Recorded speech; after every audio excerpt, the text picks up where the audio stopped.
Taste the Daily. Attur அருகே தேனீக்கள் கொட்டியதில் படுகாயமடைந்த 8 பேர் கெங்கவள்ளி அரசு மருத்துவமனையில் சிகிச்சை பெற்று வருகின்றனர்.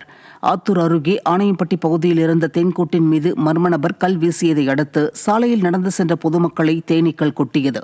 இதில் 4 சிறுவர்கள் உட்பட 8 பேர் படுகாயமடைந்தனர். இதில் துரைராஜ் என்பவர் மேல் சிகிச்சைக்காக ஆத்தூர் அரசு மருத்துவமனைக்கு கொண்டு செல்லப்பட்டார். இந்த சம்பவம் அப்பகுதியில் பரபரப்பை ஏற்படுத்தியுள்ளது. திருப்பூர் மாவட்டம் பல்லடத்தில் கட்டுப்பாட்டை இழந்த அரசு பேருந்து சாலையோர பள்ளத்தில் கவிழ்ந்து விபத்திற்குள்ளானது. கோட்டப்பாளையத்திலிருந்து பல்லடம் நோக்கி வந்த நகர பேருந்து தாராபுரம் 4 வழி சாலையில் சென்று கொண்டிருந்தது.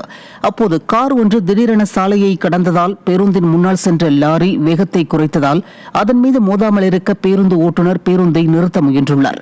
அப்போது ஓட்டுநரின் கட்டுப்பாட்டை இழந்த பேருந்து சாலை பள்ளத்தில் இறங்கி சாய்ந்து நின்றது. இந்த விபத்தில் பயணிகள் அனைவரும் காயமின்றி உயிர் தப்பினர். நிர்வாகத்திறனற்ற ஸ்டாலின் ஆட்சியில் அரசு பேருந்துகளில் பயணிக்கவே அச்சமாக இருப்பதாக மக்கள் குற்றம் சாட்டினர்.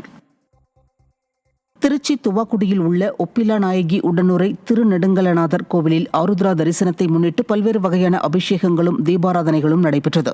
உற்சவர்களான நடராஜர், சிவகாம சுந்தரி, மாணிக்கவாசகருக்கு பல்வேறு வாசனை பொருட்களால் அபிஷேகம் செய்யப்பட்டது. இதையடுத்து பல வகை மலர்கள் மற்றும் பட்டு துணிகளால் அலங்காரம் செய்து தீபாராதனை காண்பிக்கப்பட்டது. இதில் திரளான பக்தர்கள் கலந்து கொண்டு வழிபாடு செய்தனர்.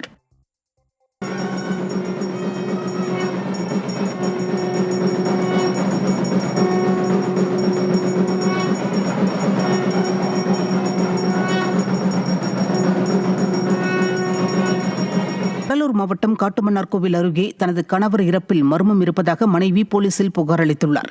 காட்டுமன்னார்கோவில் அருகே எடையார் கிராமத்தை சேர்ந்த சுபாஷ் என்பவர் உயிரிழந்த நிலையில் அவரது மனைவிக்கு கூட தகவல் தெரிவிக்காமல் சுபாஷின் குடும்பத்தினர் மயானத்திற்கு கொண்டு சென்று உடலை எரியூட்டியுள்ளனர்.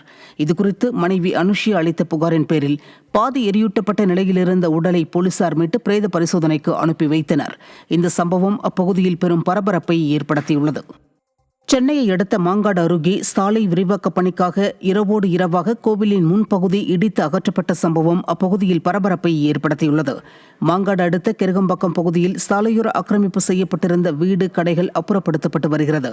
இந்த நிலையில் அப்பகுதியில் சாலையை ஆக்கிரமித்து கட்டப்பட்டுள்ள கோவிலின் முன்பகுதியை இரவோடு இரவாக நெடுஞ்சாலைத்துறையினரும் வனத்துறையினரும் இடித்து அகற்றினர்.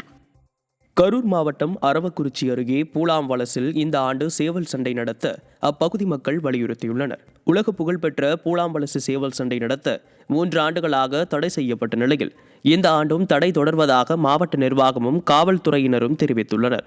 தடையை மீறி சேவல் சண்டை நடத்தினால் கடும் நடவடிக்கை எடுக்கப்படும் என அரவக்குறிச்சி, பள்ளப்பட்டி உள்ளிட்ட பல்வேறு இடங்களில் காவல்துறை சார்பில் பேனர் வைக்கப்பட்டுள்ளது. தமிழர்களின் பாரம்பரிய விளையாட்டான சேவல் சண்டையை நடத்த ஸ்டாலின் அரசு உரிய நடவடிக்கைகளை மேற்கொள்ள வேண்டும் என